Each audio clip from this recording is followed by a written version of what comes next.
Okay, listen up. Welcome to this explainer. I'm going to show you exactly how to build your blockbuster answer for your Cambridge 0580 mathematics exams. Scene by scene, we are going to cut the absolute filler and keep only the action. Today, we're demystifying something fundamental: how the simple, intuitive concept of visual balance perfectly translates into rigorous circle proofs. Look, I see it all the time with past papers. You've got students like Alex, maybe you know an Alex, who just overloads the page with raw mathematical facts, hoping the examiner finds the right one.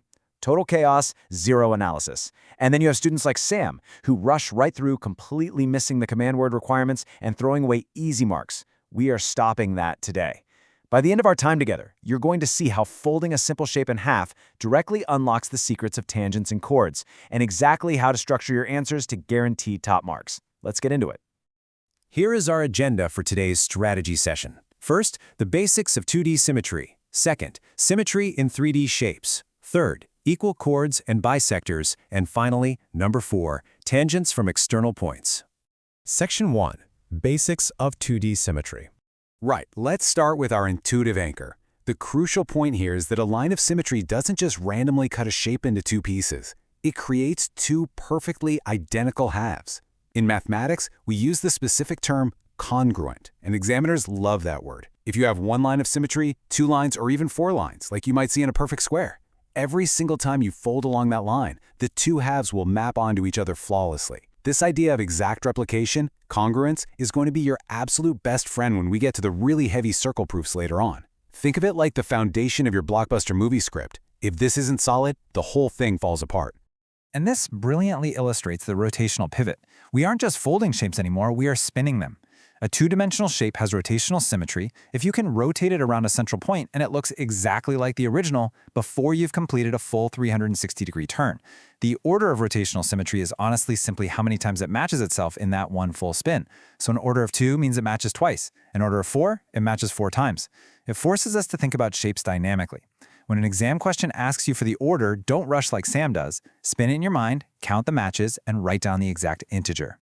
Section 2. Symmetry in 3D shapes. Let's add a dimension.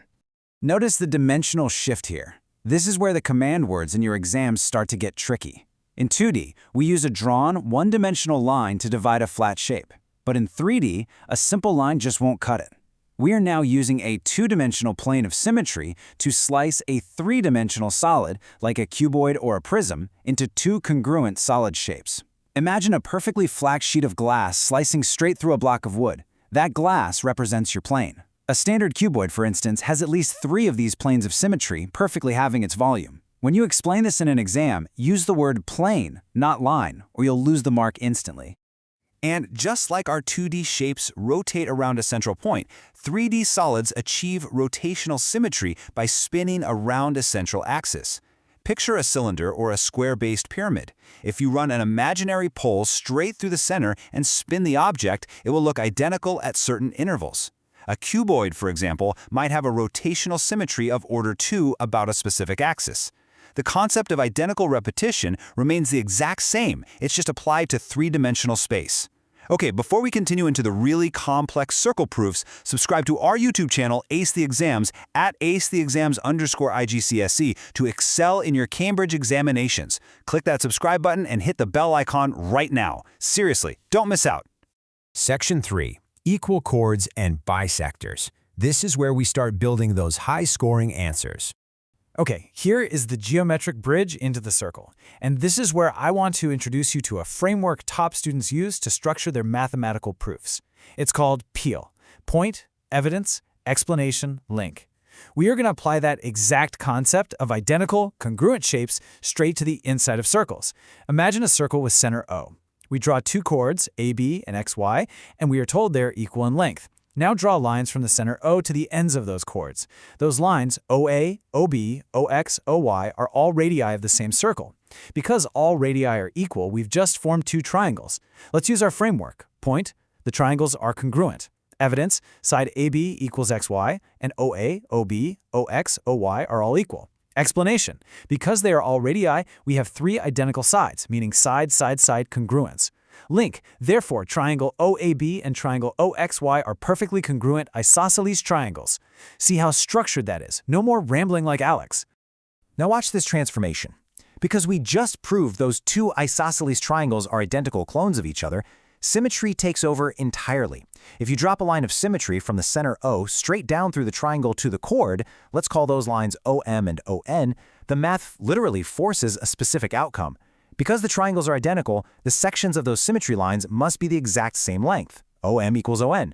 Furthermore, because it's a line of symmetry in an isosceles triangle, it automatically acts as a perpendicular bisector. That means it cuts the chords AB and XY perfectly in half, at exactly 90 degrees. If you write your answer step by step like this, the examiner has no choice but to give you full marks.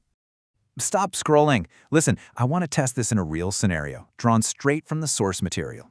Imagine an isosceles triangle formed by two radii inside a circle, triangle POQ. The point O is the center. If that central angle, angle POQ, is 80 degrees, how do we use our knowledge of symmetry to calculate the base angle, angle OQP? Take a moment to think about the properties of that triangle. Actually, right before we reveal the answer to this, subscribe to our YouTube channel, Ace the Exams, at acetheexams_IGCSE to excel in your Cambridge examinations. We've helped thousands of students improve by 2 to 3 grade boundaries. Join them right now by subscribing to @acetheexams_IGCSE and turn on all notifications so you never miss our weekly exam strategy sessions. Did you get it? The answer is 50 degrees.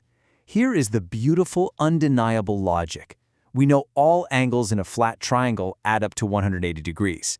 Since we use two radii to build it, it is by definition an isosceles triangle, meaning it has a line of symmetry right down the middle.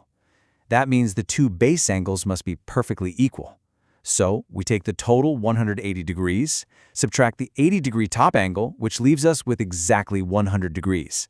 Because of symmetry, that 100 degrees is split perfectly in half, leaving exactly 50 degrees for angle OQP.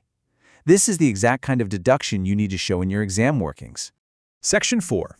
Tangents from external points. Let's bring it all home. Welcome to the interactive workshop part of this explainer. We're going to apply everything we've learned about identical triangles and symmetry to lines touching the outside of the circle. First, we have to define our terms. This is your data scan. A tangent is a straight line that grazes the outside of a circle, touching the circumference at one single precise point. The absolute golden rule of a tangent is that at the exact point it touches the circle, it forms a perfect 90-degree right angle with the circle's radius. Lock that into your brain. When tangents are drawn from a single external point to touch a circle, they create some fascinating and highly predictable geometric relationships that are basically guaranteed to show up on your paper. All right, let's find the flaw in how most students answer this. Most students just state that the triangles are the same and move on. No, we don't just want to memorize rules, we want to explain why, to get those explanation marks. Let's break down exactly why two right-angled triangles formed by tangents must be congruent. Imagine an external point C. We draw two tangents that touch the circle at points A and B. Then we connect the center O to A, B, and C. Now we have two distinct triangles, OAC and OBC. We know angles OAC and OBC are exactly 90 degrees because of the tangent rule we just learned. We know side OA equals side OB because they are radii, and that center line OC is shared by both triangles. It's common. Because they share a right angle, a hypotenuse, and another side, these two triangles are mathematically identical. That is your flawless exam-winning proof. Because we just proved beyond a shadow of a doubt that those two right-angled triangles are identical clones, the mathematics dictates an absolute rule. If triangle OAC and triangle OBC are congruent, then all their corresponding parts must be equal. Therefore, the tangent line AC must be exactly the same length as the tangent line BC. This gives us the definitive theorem you can quote in your answers. Tangents being drawn to the same circle from an external point are always equal in length. Imagine you are facing this geometric assessment right now. It's a speed writing scenario. You have a circle with center O. Two tangents, LN and MN, originate from an outside point N. We draw a line from the external point N to the center O. If you are given just one single piece of information, that the angle LNO is 35 degrees, how do you apply the properties of congruent triangles to crack the rest of this puzzle? Don't freeze up. Use the system. By following a logical deduction, step by step, it's actually quite simple. First, you identify the tangents and draw the radii to the points of contact, creating your 90-degree angles. Second, you recognize you've just built two identical, congruent right-angle triangles, OLN and OMN. Because they are identical, if angle LNO is 35 degrees, then angle MNO must also be exactly 35 degrees. From there, you have a 90-degree angle and a 35-degree angle in a triangle. You subtract them from 180 to find the central angles. You use the congruence of shapes to easily reveal every single missing angle or side length. Boom, maximum marks. And that brings us full circle to our final system. It's incredible to think that the same basic logic governing a folded piece of paper, finding lines and planes of symmetry, is the exact key to proving advanced circle theorems. When you decode the command words, apply the Peel framework, and manage your time, these proofs become easy. Students who implement these mathematics strategies see an average improvement of 2 grade boundaries, but only if they practice consistently with our weekly videos.